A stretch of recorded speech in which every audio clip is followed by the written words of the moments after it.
अपने भीतर झांकने पर मुझे लगा है कि मेरी अनेक वासनाएं रुग्ण हैं, बीमार हैं, विशेषकर नकारात्मक वासनाएं। तो क्या वासनाएं भी स्वस्थ और रुग्ण होती हैं? और क्या बताने की कृपा करेंगे कि स्वस्थ और रुग्ण वासनाओं में फर्क क्या है? वासना स्वाभाविक है, प्रकृति की भेंट है, परमात्मा का दान है। वासना अपने आप में बिल्कुल स्वस्थ है। वासना के बिना जी ना सकोगे, एक क्षण न जी सकोगे। सच तो यह है, संसार के पुराने से पुराने शास्त्र एक बात कहते हैं, परमात्मा अकेला था, उसके मन में वासना जगी कि मैं दो हूं, इससे संसार पैदा हुआ। परमात्मा में भी वासना जगी कि मैं दो हूं, कि मैं अनेक हूं, कि मैं फैलूं, विस्तीर्ण हूं, तो संसार पैदा हुआ। हम परमात्मा की ही वासना के हिस्से, उसकी ही वासना की किरणें।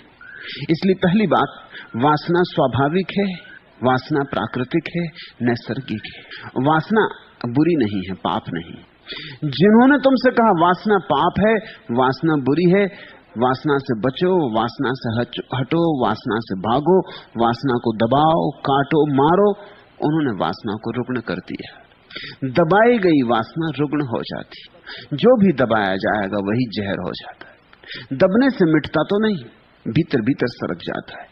उसकी सहज प्रक्रिया समाप्त हो जाती, क्योंकि तुम उसे प्रकट नहीं होने देते। वो फिर असहज रूप से प्रकट होने लगता है, और असहज रूप से जब वासना प्रकट होती है तो विकृति, तो रोग, तो रुग्ण, तो तुमने एक सुंदर वस्तु को कुरूप कर डाला। वासना तो परमात्मा की दी हुई है, विकृति तुम्हारे महात्माओं की दी हुई है। महात्माओं से सावधान, अपने परमात्मा को महात्माओं से बचाओ। तुम्हारे महात्मा परमात्मा के एकदम विपरीत मालूम होते, और तुम्हें यह समझ में आ जाए कि तुम्हारे महात्मा परमात्मा के विपरीत हैं, तुम्हें यह दिखाई पड़ जाए कि जो परमात्मा ने दिया है स्वाभाविक सरल, जो जीवन का आधार है, उसे नष्ट करने में लगे, तो तुम्हारे जीवन से रुग्णता समाप्त हो जाएगी, वासना का रोग विलीन हो जाएगा, विकृति विदा हो जाएगी। समझो, काम वासना है, स्वाभाविक है, तुमने पैदा नहीं की है, जन्म के साथ मिली है, जीवन का अंग है, अनिवार्य अंग है। तुम्हारे माँ और पिता को काम वासना न होती तो तुम न होते। इसलिए शास्त्र ठीक ही कहते हैं कि परमात्मा में वासना उठी होगी तभी संसार हुआ। तुम्हारे माँ और पिता में वासना न उठती तो तुम न होते। तुम में वासना उठेगी तो तुम्हारे बच्चे होंगे। ये जो जीवन की श्रृंखला चल रही है, जो जीवन का सातत्य है, ये जो जीवन की सरिता बह रही है, इसके भीतर जल वासना का है। वासना बुरी नहीं हो सकती, क्योंकि जीवन बुरा नहीं, जीवन प्यारा है, अति सुंदर है। लेकिन वासना को दबाने में लग जाओ और विकृति शुरू हो जाती। वासना के ऊपर चढ़ के बैठ जाओ, उसकी छाती पे बैठ जाओ, उसको प्रकट न होने दो, उसको दबाओ, काटो, छांटो, कि बस फिर विकृति शुरू होती, फिर अड़चन शुरू होती, फिर वासना ऐसे ढंग से प्रकट होने लगती है जो कि स्वाभाविक नहीं। जैसे एक सुंदर स्त्री को देखकर तुम्हारे मन में अहोभाव का पैदा होना जरा भी अशोभन नहीं है। सुंदर फूल को देख के तुम्हारे मन में अगर ये भाव उठता है सुंदर है, तो कोई पाप तो नहीं। चांद को देखकर सुंदर है तो पाप तो नहीं। तो मनुष्य के साथ ही भेद क्यों करते हो? सुंदर स्त्री, सुंदर पुरुष को देखकर सौंदर्य का बोध होगा, होना चाहिए। अगर तुम में जरा भी बुद्धिमत्ता है तो होगा, अगर बिल्कुल जड़ बुद्धि हो तो नहीं होगा। इसलिए सौंदर्य के बोध में तो कुछ बुराई नहीं है, लेकिन तत्क्षण तुम्हारे भीतर घबराहट पैदा होती कि पाप हो रहा है, मैंने इस स्त्री को सुंदर माना, ये पाप हो गया कि मैंने कोई अपराध कर लिया। अब तुम इस भाव को दबाते हो, तुम इस स्त्री की तरफ देखना चाहते हो और नहीं देखते। अब विकृति पैदा हो रही। अब तुम और बहाने से देखते हो, किसी और चीज को देखने के बहाने से देखते हो। तुम किसको धोखा दे रहे हो? या तुम भीड़ में उस स्त्री को धक्का मार देते हो, ये विकृति है। या तुम बाजार से गंदी पत्रिकाएं खरीद लाते हो, उनमें नग्न स्त्रियों के चित्र देखते हो, ये विकृति है। और ये विकृति बहुत भिन्न नहीं है जो तुम्हारे ऋषि मुनियों को होती रही।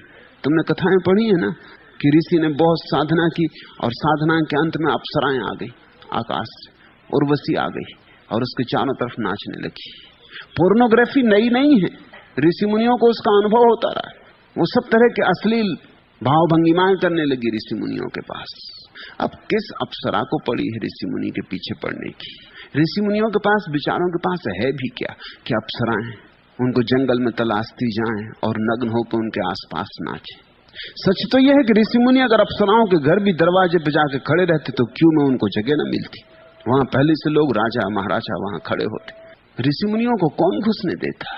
मगर कहानियां कहती हैं कि ऋषि मुनि अपने जंगल में बैठे, आंख बंद किए, शरीर को जला के गला के, भूखे प्यासे व्रत उपवास किए हुए, और अप्सराएं उनकी तलाश में आती। ये अप्सराएं मानसिक है, ये उनकी मन की दबी हुई वासनाएं, ये कहीं है नहीं, ये बाहर नहीं, ये प्रक्षेपण, ये स्वप्न है।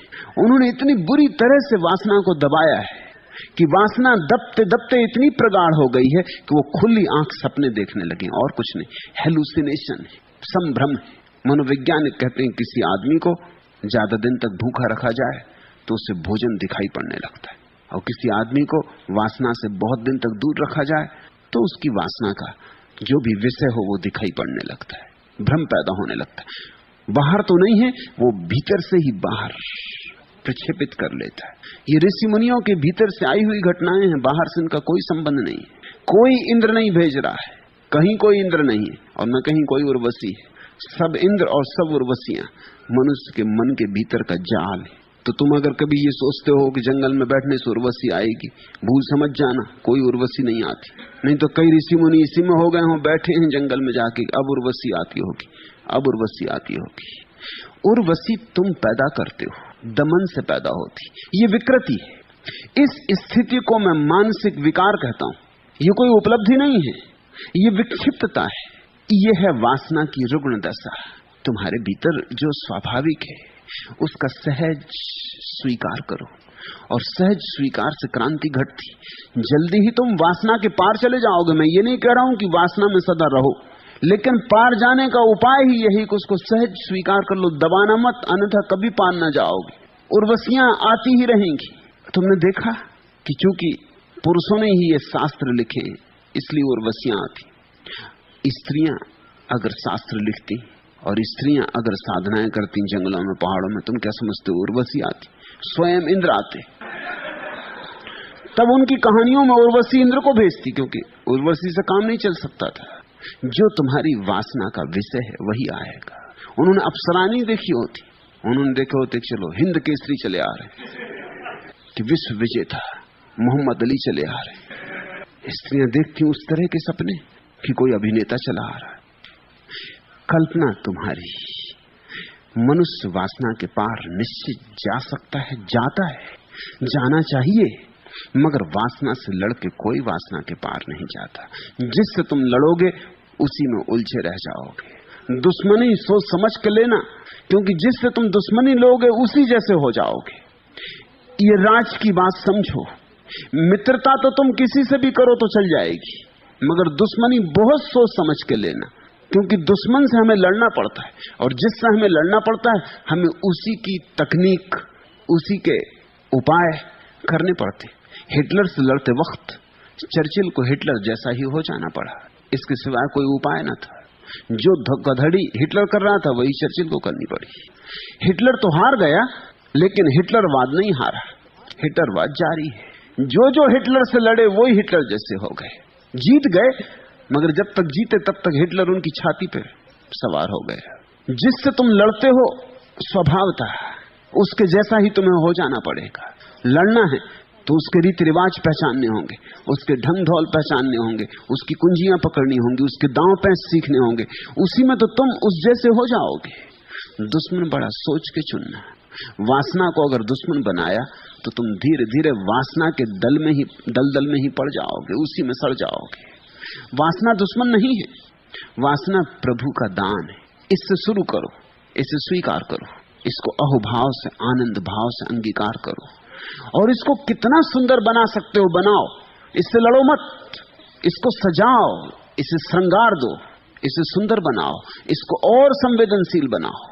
अभी तुम्हें स्त्री सुंदर दिखाई पड़ती, अपनी वासना को इतना संवेदनशील बनाओ कि स्त्री के सौंदर्य में तुम्हें एक दिन परमात्मा का सौंदर्य दिखाई पड़ जाए। अगर चांद तारों में दिखता है तो स्त्री में भी दिखाई पड़ेगा, पड़ना ही चाहिए।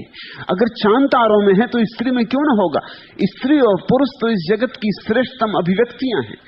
अगर फूलों में है, गूंगे फूलों में, तो बोलते हुए मनुष्यों में ना होगा। अगर पत्थर पहाड़ों में है, जड़ पत्थर पहाड़ों में, तो चैतन्य मनुष्य में ना होगा। संवेदनशील बनाओ, वासना से भगो मत, वासना से डरो मत, वासना को निखारो, शुद्ध करो। यही मेरी पूरी प्रक्रिया है जो मैं यहां तुम्हें दे रहा हूं। वासना को शुद्ध करो, निखारो, वासना को प्रार्थना पूर्ण करो, वासना को ध्यान बनाओ, और धीरे धीरे तुम चमत्कृत हो जाओ कि वासना ही तुम्हें वहां ले आई जहां तुम जाना चाहते थे वासना से लड़के, और नहीं जा सकते थे। प्रेम करो, प्रेम से बचो मत, गहरा प्रेम करो, इतना गहरा प्रेम करो कि जिससे तुम प्रेम करो वही तुम्हारे लिए परमात्मा हो जाए। इतना गहरा प्रेम करो। तुम्हारा प्रेम अगर तुम्हारे प्रेम पात्र को परमात्मा ना बना सके तो प्रेम ही नहीं, तो कहीं कुछ कमी रह गई। तुम्हारे महात्मा कहते हैं कि प्रेम के कारण तुम परमात्मा को नहीं पा रहे हो। मैं तुमसे कहता हूं प्रेम की कमी के कारण तुम परमात्मा को नहीं पा रहे हो।